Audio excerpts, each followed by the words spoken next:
nti mwanyina w'omugenzi afuna ddi. Mwanyina w'omugenzi ne muganda w'omugenzi afuna ku maali ya mwanyina nga talina mwana yenna.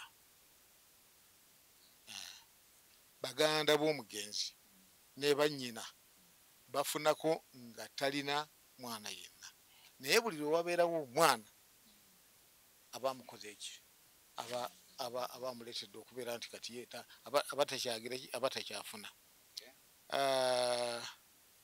Amulala abadde ani bibadde ebibuuzo bibiri ekya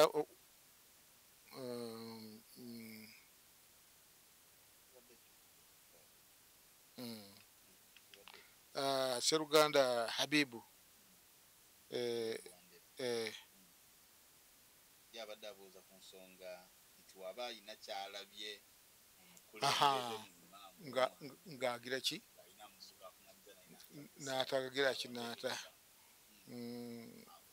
amwaprochinga atyo bamugambe ate ebintu ebimu bwana Amiri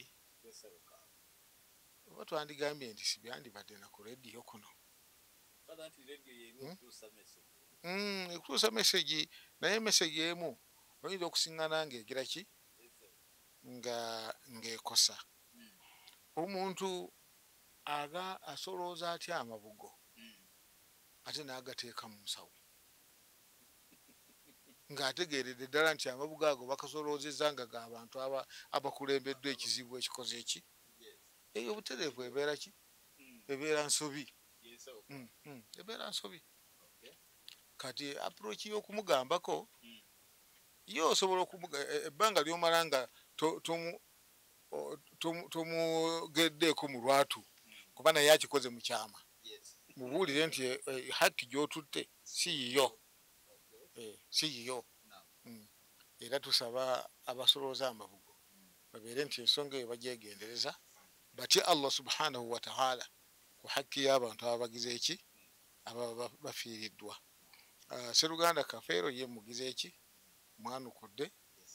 Abubakari Sedduga era naye tabadde na nsonga yaki, abadde alina ensonga enjawulo okuggyako ayogedde akagambo nti bwe twali ku kisaawe nti waliwo olugambo olwali lugamba nti disikaali yatunda.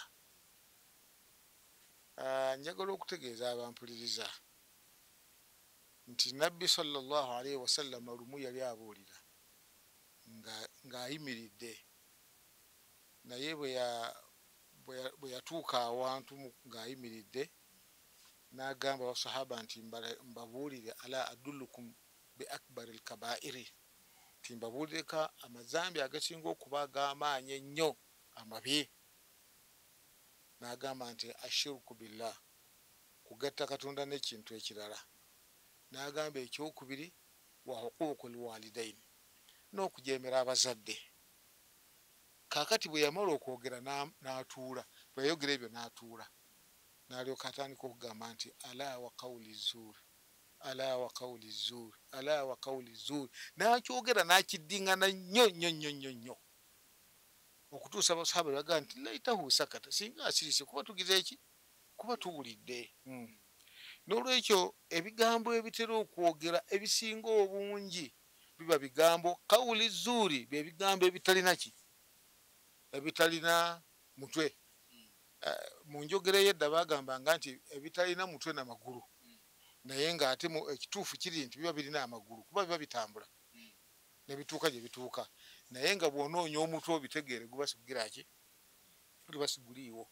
N'olwekyo nange kyenja okusembyayo nga neewaza abakkiriza nti ebigambo ebitaliiko bujulizi Nabbi byamutuusa okubeera nti amala kutuula wansi alyoka akole ki. N'olwekyo abakkiriza mwegendereza ebigambo by'otannaba kukakasa butuufu bwabyo. Allah subhanahu wa ta'ala bwe yali ayogera ku bigambo ebijja nga bigenda kutabula abantu, wadde ng'oli byayogedde bituufu, Allah yamuyita ki? Yamuyita mwononefu. Kasita kibanga ekigambo kirimu kigenda kusasamaza wadde kituufu, akireese Allah yakozesa mwononefu. Yagamba nti ya ayuha alladhina amanu, abange mwe abakkiriza, enjaakum fasiqun binaba'i omuntu omwononefu bw'anaabanga azze n'amaki n'amawulire gonna fatabayyanu musooke mugakole ki mugeetegereze asa an tusibu qauman bijahalati muyinza okutuusa omutawaana ku muntu mu butamanya fatusbihu ala ma faaltum nadimin ne mubukeesa mu kye mwogedde nga mwejjusiza nze bulijjo kye ntera okugamba nze nga twogera ku ttaka ze Ramadani lye baafuna eriri e Maluuku omuntu yenna yagamba nti ntonze alinzirawa olunaku lw'enkomerero alinzirawa kubanga situndangako wadde ne ka sentimita sikatundangako sikatundangako okujjako okubeera nti liizi gye baatuweeyo emyaka 5 yaggwako bwe twagezaako okusaba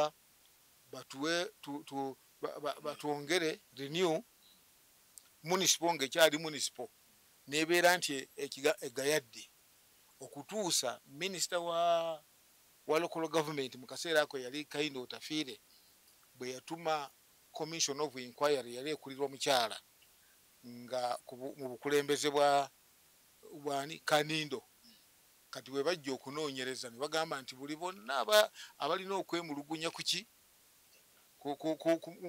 ku municipal council baleete okwemulugunya kwabwe neŋŋenda ne sekutale wange nange neŋŋenda nteekayo ki okwemulugunya kwange lwaki baagana okuyindoosinga ku mpola zange ez'okukola ki ez'okujja